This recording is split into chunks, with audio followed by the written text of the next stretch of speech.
The crimes Donald Trump is accused of committing against young girls, now coming to light in these newly released Epstein files, are among the most vile and disturbing revelations we have ever seen. Anyone who is not immediately calling for Trump's impeachment at this point is not a serious person and never truly cared about crime, corruption, or protecting children.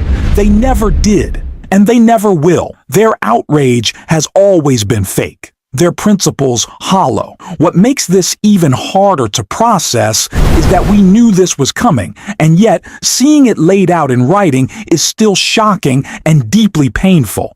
It's almost impossible to fully comprehend how we reached this point. That is why the DOJ moved so quickly to remove these files from its website, but the damage was already done.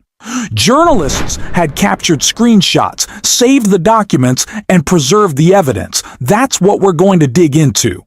At the same time, the administration has already started pushing a counter-narrative, beginning with Todd Blanche's claims this morning that no one would protect Trump, claims that were immediately undercut just hours later when Trump was, once again, shielded from accountability. Very quickly, can you assure the American public that President Trump, like every other prominent person whose name came up in relation to the Epstein files, that all documents, photos, and anything relevant to him connected to the case are being released?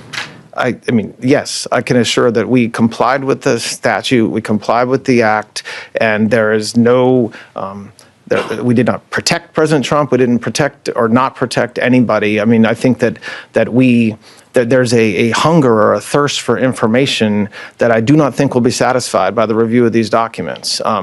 And there's nothing I can do about that. But President Trump, of all the people in Washington, D.C. and around this country that have said for years the same consistent message about Jeffrey Epstein is President Trump. And so there's not been a change of course or anything, and certainly his direction to the American people and the his direction to the Department of Justice was to be as transparent, release the files, be as transparent as we can, and that's exactly what we did. The fact that the Deputy Attorney General, someone who previously served as the president's personal lawyer defending him against multiple criminal cases, is now telling us, don't worry. We didn't protect my former client, who also happens to be my current client. The same person I personally traveled to North Florida to interview Ghislaine Maxwell for should itself be a massive scandal. The very need to say that out loud is alarming, but what makes it even worse is that it isn't true. And this isn't just about shielding Donald Trump. That's important, yes, but it goes beyond that. This is about a pattern of deception. They're lying about everything. That's why I want to play this second clip of Todd Blanche before we get into the reporting, because this isn't an isolated lie. It's systemic. So, just to clarify, is the public going to learn the identities of the men who abused the girls with the information that you're releasing? And if not, why not? And then I have a quick follow-up. I mean, you just baked in an assumption into your question that I have never said and I don't know to be true. Is the public going to learn about men that abuse these girls? Like, what does that mean? I mean, I don't understand what that means. Well, I mean, they're the men who abused the young women through Epstein's Look, we said in July, and it remains as true today as it was in July. If we had information, we meaning the Department of Justice, about men who abused women, we would prosecute them, right? We talked about the work that we're doing. That's why I said that. I said this earlier. There's this built-in assumption that somehow there's this hidden tranche of information of men that we know about that we're covering up or that we're choosing not to prosecute. That is not the case. I don't know whether there are men out there that abuse these women. If we learn about information and evidence that allows us to prosecute them, you better believe we will. But I don't think that the public or you all are going to uncover men within the Epstein files that abuse women, unfortunately. Okay, then just There's a reason Donald Trump isn't only trying to protect himself, but also the other men who abused these young girls, these teenagers, these children.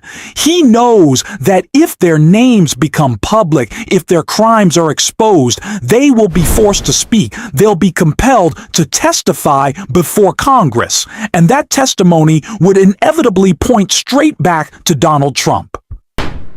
At the same time, he wants you to believe the Epstein files are insignificant, that this was just a small situation involving a few people who happened to cross paths with some guy in Palm Beach. That's a lie. This goes far deeper than that. The cover-up is massive, sprawling, and ongoing, and it's painfully obvious why. What's being hidden here is truly sickening. If this is too much to sit with, that's understandable. But it is both heartbreaking and horrifying. Sarah Longwell of the Bulwark reports on one email in the files. Jeffrey Epstein saying, "Trump is likely to be asked questions soon about me." Supposedly a girl said that Donald had her at my house when she was underage equals C2. She said, "He has a witness." Capitol Hill reporter wrote, "Republican senators keep asking me what's in the new Epstein files, so I showed them the deleted spreadsheet." One responded, "That's dark, man," who declined to comment on the record, of course. I honestly don't know what to say, and at the same time, I do. What I want to say is, impeach him immediately, put him in jail, lock it down, and hold every Republican who ever defended him accountable. But the truth is, we've been warning about this for years. We knew this was coming. I said it before. If what had already been released was only the tip of the iceberg, and that alone should have disqualified him from public life, then whatever they were hiding had to be far worse. And now we're seeing it. There's no way to spin this anymore. No excuses, no deflections, no cowardly media hedging. This is beyond comprehension. I don't know how anyone is supposed to process something like this and still function normally. What keeps coming back to me is the first term. Those questions were supposed to be asked in 2016. They were supposed to come up early on, and somehow they didn't. Not in the way they should have. That tells me something happened. There were actions taken, quietly, behind the scenes, to bury this.